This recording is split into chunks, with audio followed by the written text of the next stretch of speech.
Hello বন্ধুরা, আলু আর পেঁয়াজটা ভাজা বসিয়ে দিয়েছি বন্ধুরা।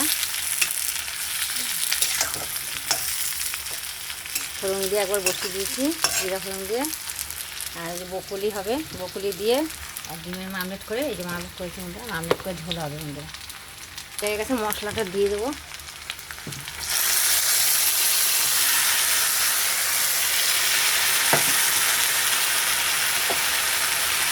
মশলাটা কষিয়ে বকুলিটা, মশলাটা ভাজা হলে আবার বকুলি দেবো, ওটাও দিয়ে দিলাম।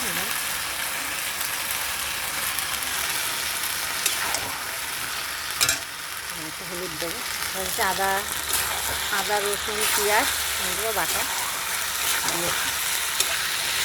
কয়েকটা মিট মশলা দেবো। কষানো হয়ে গেলে ঝোলের ওষুধ দিয়ে মিট মশলা দিয়ে দেবো। কষানো হয়ে গেলে একবার পরে নুনটাও করে দেবো।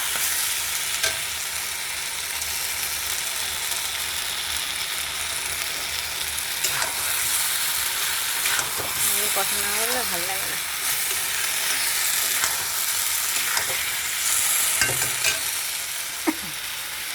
বকুলিটা আর ভাজবো না, সঙ্গে বন্ধুরা কষিয়ে দেবো। বকুলি দিয়ে আলু দিয়ে ডিমের ঝোল মামলেট করে বন্ধুরা।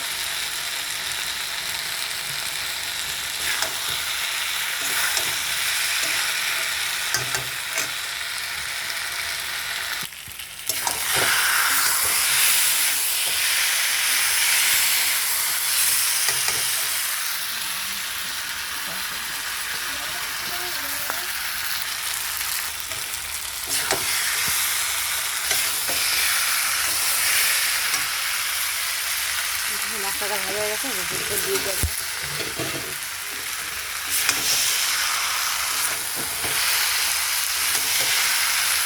বকুলিটা ভাজলাম না বন্ধুরা, কষিয়ে দিচ্ছি। এরকম ভালো লাগে মশলার সঙ্গে।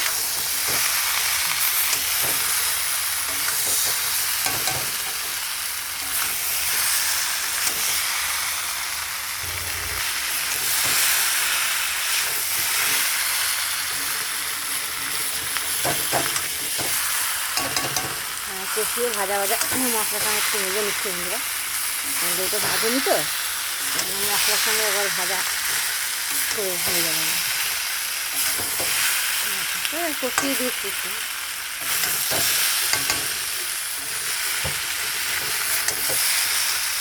এখন হয়ে গেছে, নুন দিলাম, জল দিয়ে দিলাম, একটু নেড়ে চেড়ে এখন জল দিয়ে দিলাম। এই বন্ধুরা ঢাকা দিয়ে দেবো, জল টল দেওয়া হয়েছে, নুন টুন সিদ্ধ হলে হয়ে যাবে। পরে ডিমের মামলাটা পরে দেবো। ডিমটা দিয়ে দেবো ফুটে, সিদ্ধ হয়ে গেছে। ডিমটা দিয়ে দিলাম, হয়ে গেছে। ধনে পাতা দিতে হবে, একটু ঢাকা দিয়ে রাখবো, ধনে পাতাটা দেবো। এই বন্ধুরা ধনে পাতা দিয়ে দিলাম, ডিমের ঝোল হয়ে গেছে আজকের মতন, বকুলি দিয়ে আলু দিয়ে। কে ভালোবাসো। ভাত হয়ে গেছে, আজকের মতো রান্না আমাদের একটা ভাত করেছে, আজকে বেশি কিছু করিনি বন্ধুরা, কালকের তরকারি আছে